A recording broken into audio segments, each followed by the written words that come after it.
thought we will take some footage of your door as well, because it's really awesome. Really?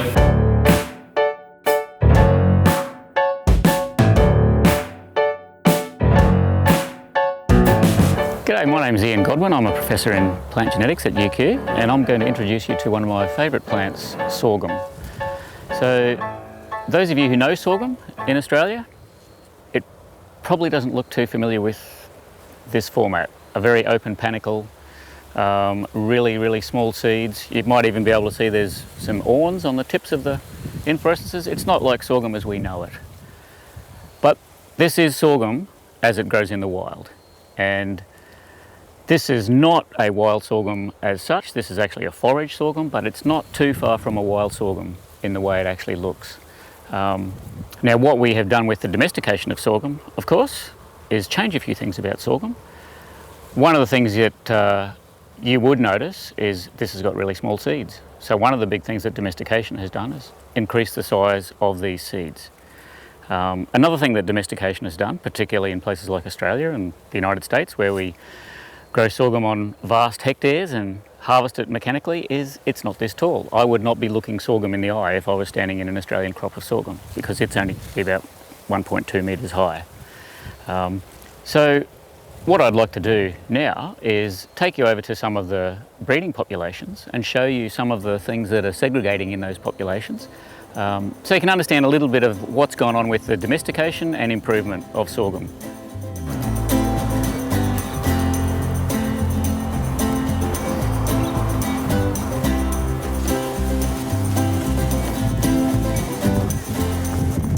So we're now in some of the breeding materials, and this is probably what anyone in Australia familiar with sorghum thinks more about when they think of sorghum.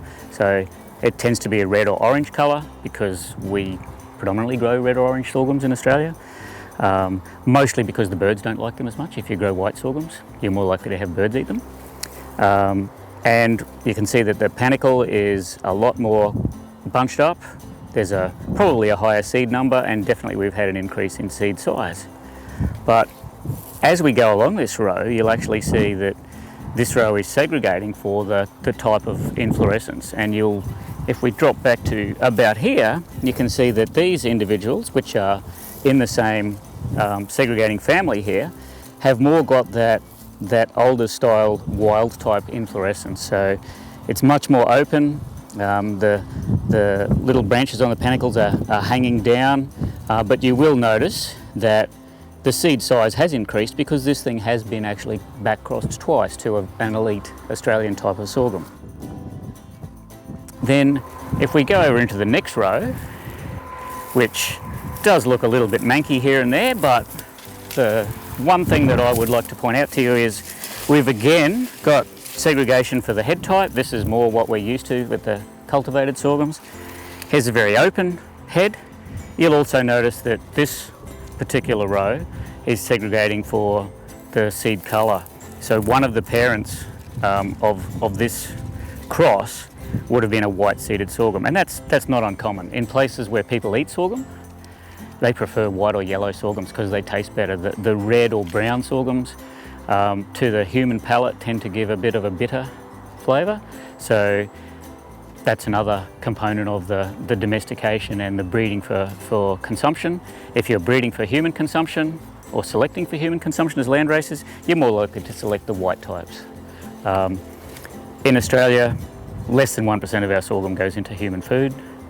Most of it is animal feed, and so we grow the red ones because you do get A, less problems with birds, and secondly, you'll notice I called this a white sorghum.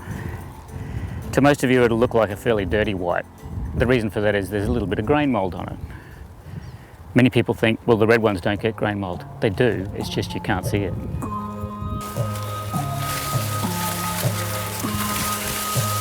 Okay, so here's a line that you can see along here. We've got about 2 height classes in here. So this particular one is segregating for height.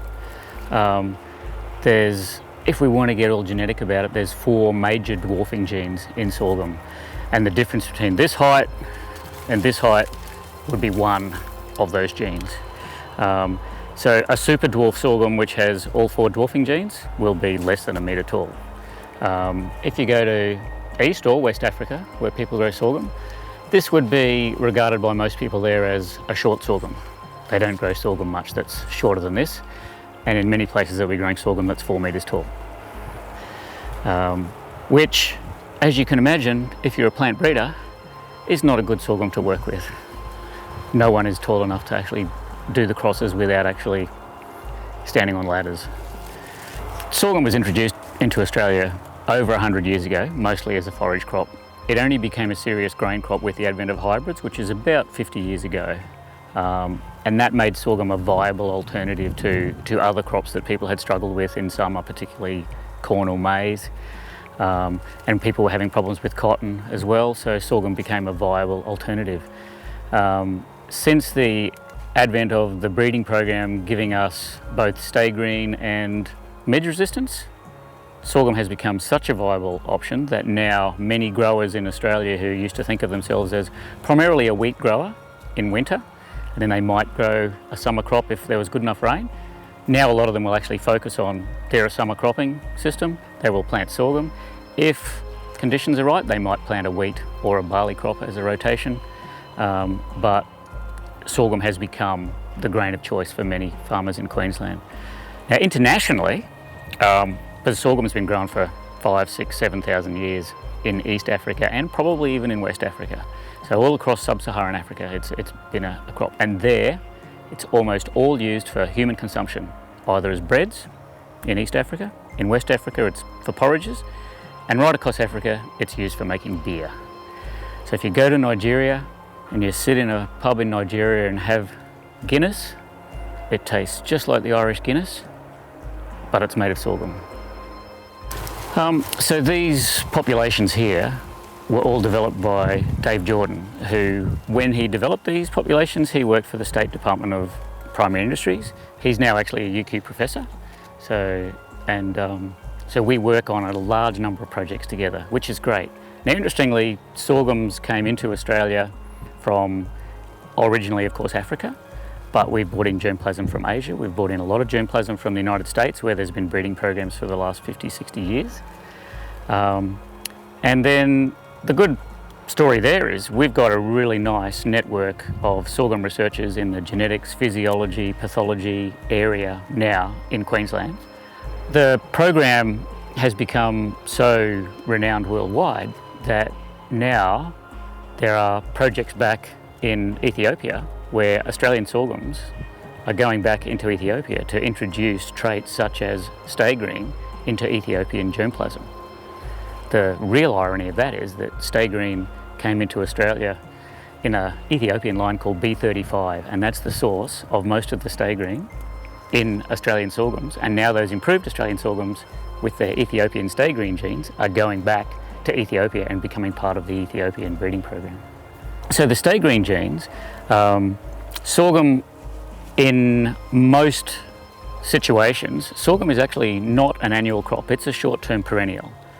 But breeders, particularly in the Western world, but also in parts of Africa, have actually selected sorghum lines that become senescent. So these green leaves, once the grain is filled, these green leaves will all start to senesce and the plant will actually turn brown. And so what the stay green genes do is they stop that senescence from happening. So it's a little bit like taking sorghum back more to the wild.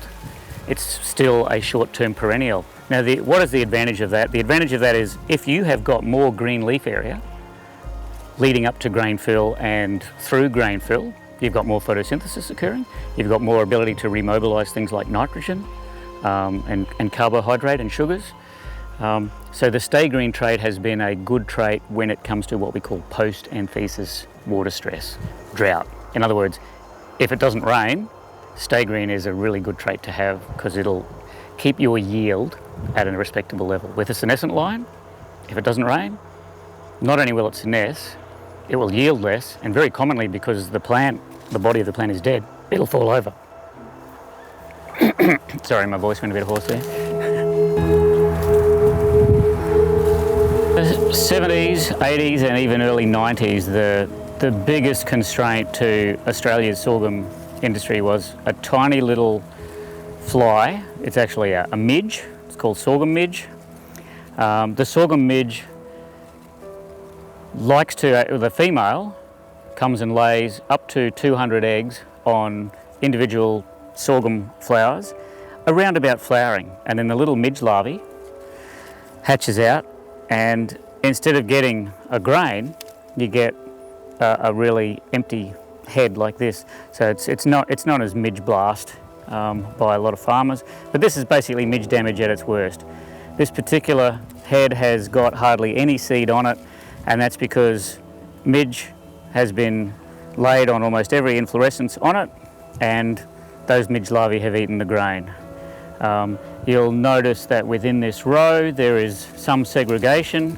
Now that segregation, we can't be certain that it's genetic segregation, or it might actually be that the things that flowered at a particular time were most susceptible to midge, because that's when the midge populations were at their peak.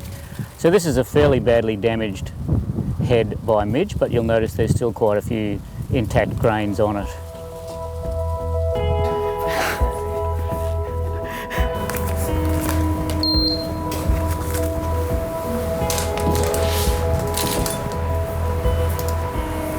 Okay, well now we're back in the lab where it's nice and cool, and we've cut the heads off some sorghums and it's easier to look at them here. But just to remember that this is what sorghum in the wild looks like as a non-domesticated sorghum, and then as we get through the sort of domestication process, the main things we get are the seed size is somewhat larger, and we even get larger seed numbers. But this is a very typical Queensland sorghum. The colour is typical. It's a red or reddy brown colour, and it's got a large seed number, but what we're lacking is seed size. Larger seed size is nutritionally better as a general rule.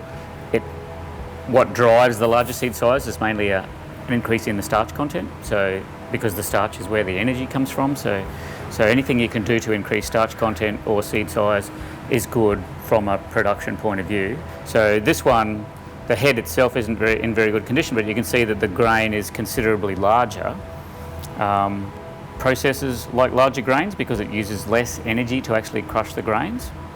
But secondly, home users like a larger grain as well for the various home uses, whether that be for beer making or bread making or porridge making. You just can get a better product with a larger grain. And then, as we discussed in the field, white sorghums are the main types of sorghum that are used for human consumption, and this is a typical sort of a white sorghum head, and there is realistically nothing different between this sorghum and this sorghum except for one gene, a single gene that changes the coat colour. The inside of the grain could be identical. This is what we're trying to target both in the breeding program and in our transformation work. This is a very large seeded sorghum, so to give it to you in numbers, a sorghum like this would be about 25 grams for 1,000 seeds. A sorghum like this is more like 60, possibly even 70 grams per 1,000 seeds. The problem comes about, and I think you'll notice, they're bigger grains, but the seed number is down. And that's physiologically typical, that the relationship between seed number and seed size is an inverse relationship.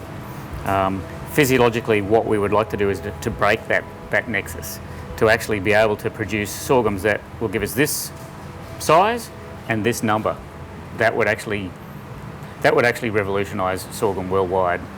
Whether we can do that remains to be seen, but that's the challenge. And we would like to have a head that was twice the size of this with twice the seed number and maintaining this seed size, and that would make sorghum a more attractive crop for everyone worldwide.